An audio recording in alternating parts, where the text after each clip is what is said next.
Hey, good morning, everybody. It's Mike, and thanks for jumping on here with me this morning. I want to tell you a funny story. I think it's funny, that made me chuckle, and also at the same time made somebody really angry with me. I coach this agent that lives in another state, and in our conversation last week, she expressed a lot of frustration. She had set a goal for 24 closed transaction sites this year, and she's way behind on her goal. And her exact words were, let me see if I can get this just right. I'm going to even kind of, excuse me, I'm going to try to say it the way she said it to me. Excuse me. I'm doing everything right. There's just no way I'm going to hit 24 by the end of the year. I just don't understand why. Tears, literally tears, sobbing, frustration. I think she was so frustrated and angry that she was shaking, though this was over the phone. I just don't understand what's going on. And this is where I got into trouble because I laughed out loud. And I probably shouldn't have. In reflection, I probably shouldn't have laughed because she was going through a time of emotional distress, and here I am laughing at her statement. And she did get really mad when she heard me laugh out loud. But her statement, it just seems so ridiculous to me. I don't understand what's going on. Come on. What a ridiculous thing to say. So my response when she got really mad because I was laughing was, honey, what's going on is that you don't have 30 customers.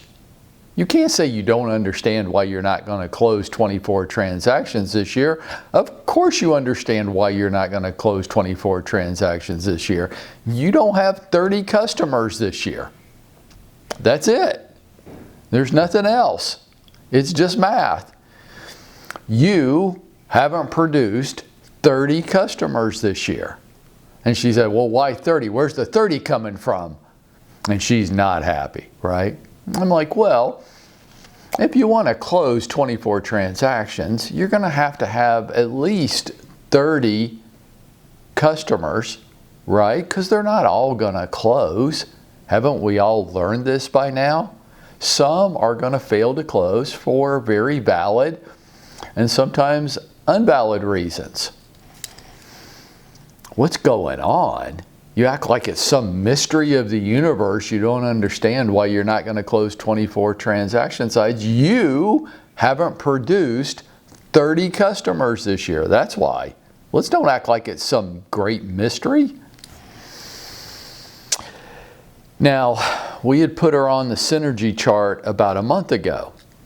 And looking at her points from each week, well, it's pretty obvious what's going on.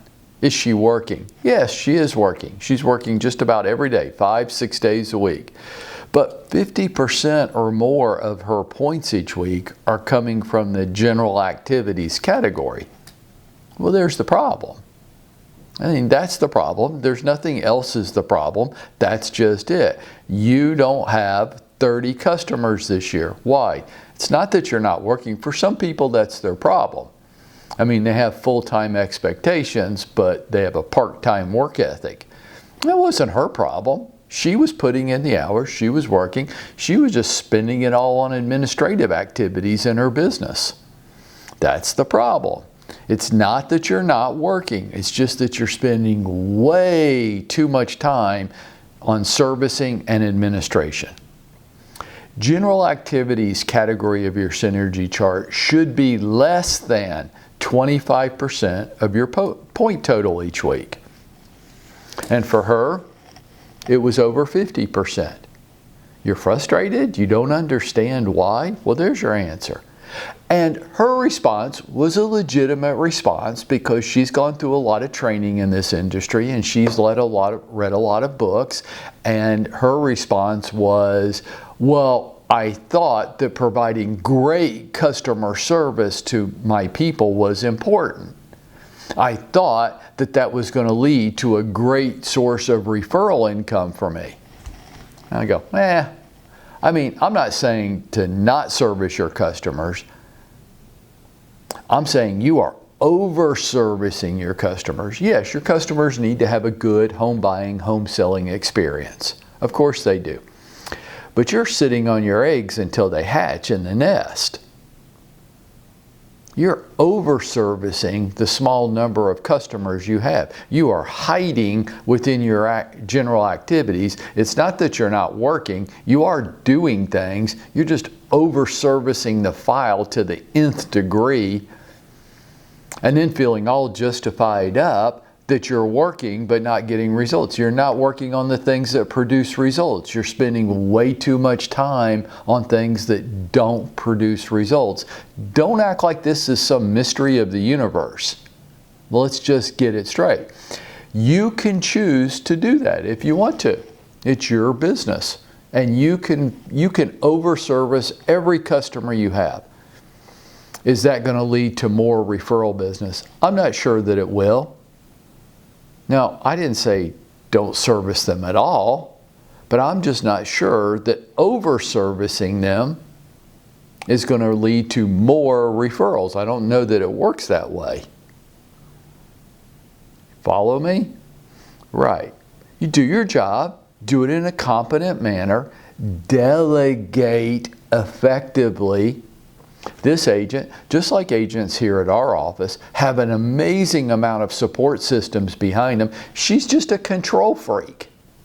And she just wants to do everything herself, and she wants to over-service it, and then she wants that over-servicing to mean that those customers are going to go out of their way to drive a large amount of referral business to her. The truth is, some people aren't going to ever drive any referral business to you no matter how good of a job you do. It's just not who they are. They don't do that. And some people will. But I don't think you have to over-service the people that will to get their referrals. I think we want to. It's very comfortable. We love sitting on our nest and hatching our eggs, servicing the file. We love that. Why? It doesn't challenge us. It doesn't make us feel uncomfortable. It doesn't make us have to grow a new muscle, learn a new skill, become adept at something that I'm not adept at right now. None of it.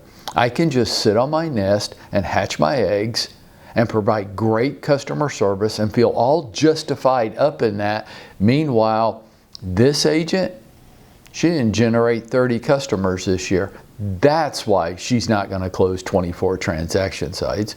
And that will be true every year in her business until she decides to get it through her hard head that your business comes from the business building activities that you do each day. If you don't do those activities, you shouldn't expect to have any business at all. Now, folks, let's learn a lesson from her. Let's don't fall victim to that ourselves, and let's get our little fannies out there and make it happen for ourselves today.